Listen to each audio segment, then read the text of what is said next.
കേരളത്തിലെ വിവിധ engineering കോളേജുകളിലേക്ക് admission നേടുന്നതിന് നമ്മൾ എഴുതുന്ന പരീക്ഷയാണ് കീം. 2 പേപ്പറുകളിലായിട്ടാണ് പരീക്ഷ നടക്കുന്നത്. ആദ്യത്തെ പേപ്പറിൽ ഫിസിക്സും കെമിസ്ട്രിയും, രണ്ടാമത്തെ പേപ്പറിൽ മാത്തമാറ്റിക്സുമാണ് ഉണ്ടാവുന്നത്. സോ ടോട്ടൽ ക്വസ്റ്റ്യൻസിന്റെ നമ്പേഴ്സ് ഒന്ന് നോക്കിക്കഴിഞ്ഞാൽ കെമിസ്ട്രിയിൽ 48 ചോദ്യങ്ങളും ഫിസിക്സിൽ 72 ചോദ്യങ്ങളും മാത്സിൽ 120 ചോദ്യങ്ങളുമാണ് ഉണ്ടാവുന്നത്. എന്ന് പറഞ്ഞാൽ കെമിസ്ട്രി, ഫിസിക്സ്, മാത്സിൽ 2:3:5 അനുപാതത്തിലാണ് ചോദ്യങ്ങൾ വരുന്നത്. സോ സ്വാഭാവികമായും മാത്തമാറ്റിക്സ് ആയിരിക്കും എഞ്ചിനീയറിംഗ് റാങ്കിങ്ങിൽ നിങ്ങൾ ഏറ്റവും കൂടുതൽ മുമ്പിലെത്തിക്കുന്നത്. കെമിസ്ട്രിയിൽ നിന്ന് വരുന്ന ചോദ്യങ്ങൾ താരതമ്യേന കുറവാണ്. എന്നിരുന്നാലും നമുക്ക് റാങ്ക് കരസ്ഥമാക്കുന്നതിനോ അല്ലെങ്കിൽ ഉയർന്ന മാർക്ക് വാങ്ങുന്നതിന് കെമിസ്ട്രി ഒഴിച്ചുകൂടാൻ പാടില്ല. 5 ഓപ്ഷനാണ് നമുക്ക് കീം പരീക്ഷയ്ക്ക് ഉണ്ടാവുന്നത്. അതിലേതെങ്കിലും ഒന്ന് മാത്രമായിരിക്കും ശരിയുത്തരം.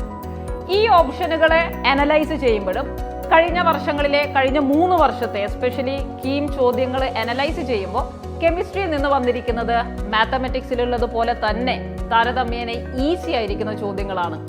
ഈസിയിൽ നിന്ന് മീഡിയം ലെവലിലേക്ക് വരുന്ന ചോദ്യങ്ങൾ മാത്രമേ കീമിന് കെമിസ്ട്രിയിൽ നിന്ന് ചോദിക്കുന്നുള്ളൂ. സോ നന്നായിട്ട് പ്രിപ്പയർ ചെയ്യുന്നവർക്ക് വളരെ എളുപ്പത്തിൽ കെമിസ്ട്രി മുമ്പോട്ട് കൊണ്ടുപോകാൻ വേണ്ടി സാധിക്കുന്നതാണ്.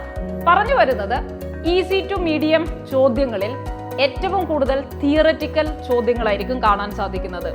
ഈവൻ നമ്മുടെ കെമിസ്ട്രിയെ നമ്മൾ ഫിസിക്കൽ, ഇനോർഗാനിക്, ഓർഗാനിക് കെമിസ്ട്രികളായിട്ട് ഡിസ്ട്രിബ്യൂട്ട് ചെയ്യുമ്പോഴും അതിൽ ഫിസിക്കൽ കെമിസ്ട്രിയിലാണ് ഏറ്റവും കൂടുതൽ മാത്തമാറ്റിക്സ് അപ്ലൈ ചെയ്യുന്ന, ഇക്വേഷൻസ് അപ്ലൈ ചെയ്യുന്ന ചോദ്യങ്ങൾ വരുന്നത്. ഫിസിക്കൽ കെമിസ്ട്രിയിൽ നിന്ന് പോലും തിയററ്റിക്കൽ കോൺസെപ്റ്റ് ആയിരിക്കുന്ന കോൺസെപ്ച്വൽ ലെവലിലുള്ള ചോദ്യങ്ങളാണ് ചോദിച്ചു വരുന്നത്. സോ ഒരുപാട് ബുദ്ധിമുട്ടിക്കുന്ന കാൽക്കുലേഷൻസ് വരുന്ന ചോദ്യങ്ങൾ കീമിൽ തീരെ ചോദിക്കാറില്ല. എങ്കിൽ കീം എക്സാമിനേഷന് കെമിസ്ട്രിയിൽ ഏറ്റവും നന്നായിട്ട് എങ്ങനെയാണ് പ്രിപ്പയർ ചെയ്യേണ്ടത്? അതിന് കഴിഞ്ഞ വർഷങ്ങളിലെ 3 വർഷത്തെ 2022, 21, 20 വർഷങ്ങളിലെ കീം പേപ്പർ അനലൈസ് ചെയ്താൽ ഫസ്റ്റ് ഇയർ, സെക്കൻഡ് ഇയർ ഭാഗങ്ങളിൽ നിന്ന് എങ്ങനെയാണ് ചോദ്യങ്ങൾ വന്നിട്ടുള്ളത്? ഓൾമോസ്റ്റ് 50% എന്ന് പറയാമെങ്കിലും സെക്കൻഡ് ഇയറിന് എപ്പോഴും ചെറിയൊരു മുൻതൂക്കമുള്ളതായി കാണാൻ സാധിക്കും. ഫോർ എക്സാമ്പിൾ 2022 നടന്നിരിക്കുന്ന പെർസെൻറ്റേജ് ഡിസ്ട്രിബ്യൂഷൻ നോക്കിക്കഴിഞ്ഞാൽ 48%ഓളമാണ് ഫസ്റ്റ് ഇയർ പോർഷനിൽ നിന്ന് വന്നിരിക്കുന്നത്. ബാക്കി 52%ഓളം നിങ്ങൾക്ക് വന്നിരിക്കുന്നത് സെക്കൻഡ് ഇയർ പോർഷനാണ്. സോ ഒബ്വിയസ്ലി +2 പഠിക്കുന്ന കുട്ടികൾക്ക് ഇതൊരു നല്ല അവസരമാണ്. കാരണം +2ൽ ചെറിയൊരു മുൻതൂക്കമുണ്ട്. അത് നമ്മളെ നന്നായി സഹായിക്കും. കഴിഞ്ഞ വർഷം മാത്രമല്ല, അതിന് മുന്നേയുള്ള വർഷങ്ങളിലും ഇതേ അനുപാതം മെയിൻറ്റെയിൻ ചെയ്യുന്നത് കാണാൻ സാധിക്കും. സോ ഇനി കെമിസ്ട്രിയിലെ സിലബസിൽ ഏറ്റവും കൂടുതൽ മാർക്ക് വാങ്ങിക്കാൻ സഹായിക്കുന്ന ചാപ്റ്ററുകൾ ഏതൊക്കെയാണെന്നുള്ള ചോദ്യം. ഫസ്റ്റ് ഇയർ പോർഷൻ എടുത്താൽ അതിൽ മോൾ കോൺസെപ്റ്റ് അനിവാര്യമായിരിക്കുന്ന ഒരു ചാപ്റ്ററാണ്. യാതൊരു കാരണവശാലും അത് വിട്ടുകളയരുത്. വളരെ സിമ്പിൾ ആയിരിക്കുന്ന ചോദ്യങ്ങൾ മാത്രമേ മോൾ കോൺസെപ്റ്റ് എന്ന് ചോദിക്കുകയുള്ളൂ. +2 പഠിക്കുന്ന ഒരു കുട്ടിയാവട്ടെ കഴിഞ്ഞ വർഷത്തെ ചാപ്റ്റർ മറന്നുപോയി എന്ന് ആകുലപ്പെടേണ്ട കാര്യമില്ല. കാരണം the questions are very simple. Like number of moles കണ്ടുപിടിക്കുക, ആറ്റംസ് കണ്ടുപിടിക്കുക, ഇതുപോലെയുള്ള ചോദ്യങ്ങളാണ്. സിലബസ് കൺസിഡർ ചെയ്യുന്ന സമയത്ത് NCERT കവർ ചെയ്യുന്ന രീതിയിൽ തന്നെയാണ് കീമിന്റെ സിലബസ് ഉള്ളത്. പക്ഷേ കെമിസ്ട്രിയിൽ 1-2 ചാപ്റ്ററുകളിൽ ചെറിയ കോൺസെപ്റ്റിൽ ഡിഫറൻസ് വരുന്നില്ല. ബട്ട് അഡീഷണൽ ആയിട്ട് 1-2 കാര്യങ്ങൾ ഉള്ളതായിട്ട് കാണാം. ഫോർ എക്സാമ്പിൾ നമ്മൾ കൺസിഡർ ചെയ്യുന്നത് സോളിഡ് സ്റ്റേറ്റ്. +2 പഠിക്കുന്ന സോളിഡ് സ്റ്റേറ്റിൽ പീസോ ഇലക്ട്രിക് മെറ്റീരിയലിനെ പറ്റി കീമിന്റെ സിലബസിൽ പ്രതിപാദിക്കുന്നുണ്ട്. അതേപോലെ +1 പഠിക്കുന്ന സ്റ്റേറ്റ്സ് ഓഫ് മാറ്ററിൽ എല്ലാ കാര്യങ്ങളും അതേപോലെ ഉൾക്കൊള്ളുന്നുണ്ട്. അതിൻ്റെ കൂടെ ഗ്രഹാംസ് ലോ ഓഫ് ഡിഫ്യൂഷൻ വരുന്നുണ്ട്. ഇങ്ങനെ ചെറുതായിട്ട് വളരെ ചെറിയ ടോപ്പിക്കുകളുടെ ഒരു ഇൻക്ലൂഷൻ കൂടി സിലബസിൽ വന്നിട്ടുണ്ട്. പക്ഷെ അത് നമ്മളെ കാര്യമായി ബാധിക്കില്ല. കാരണം പ്രീവിയസ് ഇയർ ക്വസ്റ്റ്യൻസിന്റെ അനാലിസിസ് NCERT നന്നായിട്ട് പഠിക്കുന്ന ഒരു കുട്ടിക്ക് ബോർഡ് എക്സാമിന് 11th-ലും 12th-ലും നന്നായിട്ട് കോൺസെപ്റ്റ് ക്ലിയർ ചെയ്യുന്ന ഒരാൾക്ക് ഈസി ആയിട്ട് ചെയ്യാൻ സാധിക്കും.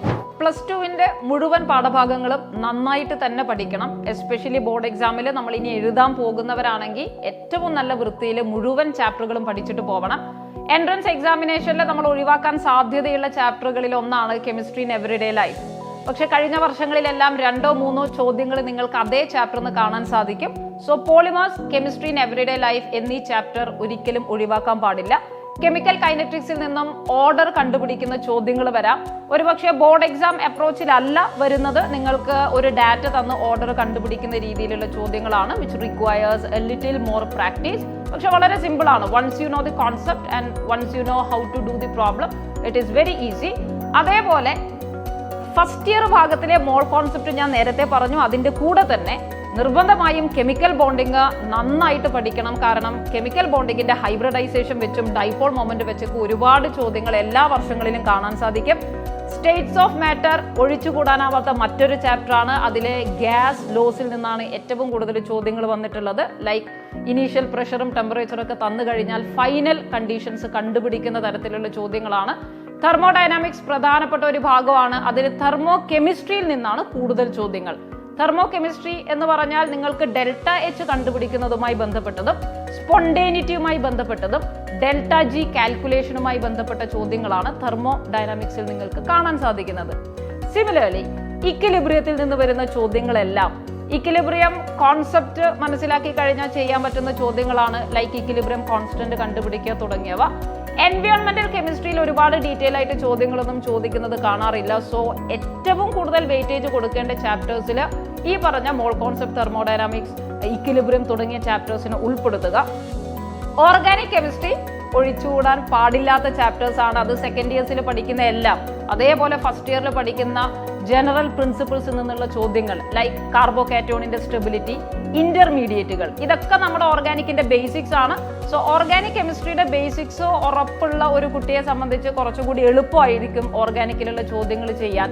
സോ സെക്കൻഡ് ഇയറിൽ പഠിക്കുന്ന ചോദ്യങ്ങൾ, സെക്കൻഡ് ഇയറിൽ പഠിക്കുന്ന പാഠഭാഗങ്ങൾ like halo alkanes and halo arenes, alcohol, phenols, ethers, aldehydes, carboxylic acids, amines, ഇതിൽ നിന്നെല്ലാം ചോദ്യങ്ങൾ വന്നിട്ടുണ്ട്. സോ ഓർഗാനിക് കെമിസ്ട്രി ഏറ്റവും പ്രധാനപ്പെട്ട ഒരു ഏരിയ ആയിട്ട് തന്നെ നിങ്ങൾ കാണണം. ഇത്രയും കാര്യങ്ങളാണ് കെമിസ്ട്രി എങ്ങനെയൊക്കെ നിങ്ങൾ പഠിക്കണം എന്നതിനെ പറ്റി നിലവിൽ പറയാനുള്ളത്. കൂടുതൽ കാര്യങ്ങൾ, കൂടുതൽ കെമിസ്ട്രിയിലുള്ള ട്രിക്കുകളൊക്കെ ആയിട്ട് നമ്മൾ ഇനിയും കാണും. So stay tuned. Channel subscribe ചെയ്യുക. കൂടുതൽ കീം അപ്ഡേറ്റുകൾ നിങ്ങൾക്ക് ഈ ചാനലിലൂടെ കാണാൻ സാധിക്കുന്നതാണ്. Thank you everyone.